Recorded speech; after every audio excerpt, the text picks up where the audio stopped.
geceler sensiz ağlayıp gülürəm. Mən axı sensiz ömrü neynirəm? Bu fani həyat nə qədər sıxsa məni, mən o gözlərinə ölmək istəyirəm.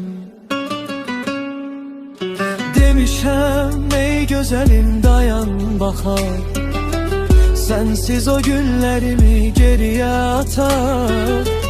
Gəl səninlə bir ömrə ömür qatar, mən səninlə bu yaşa dolmaq istəyirəm. Sensiz bu ömür mənə zindan kimidir, hər günüm sönmüş bir ferman kimidir. Gel ki bu fani dünya can almadan, son nefesimde adın derman kimidir. Geçmişi bir canlıq kenara atar, dərdləri bölüşüp sevinçle coşar. Her derdi geride koyup gel biz bu dünyada iz bırakalım.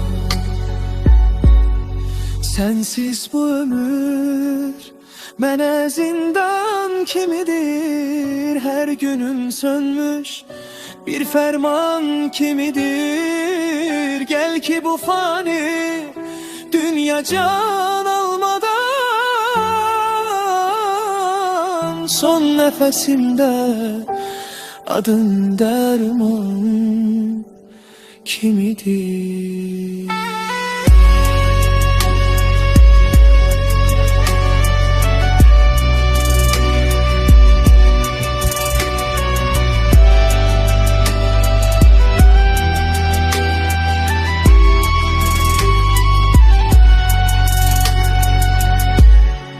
Mən o gözlərdə ölmək istəyirəm, son nəfəsimdə adım dərman kimidir?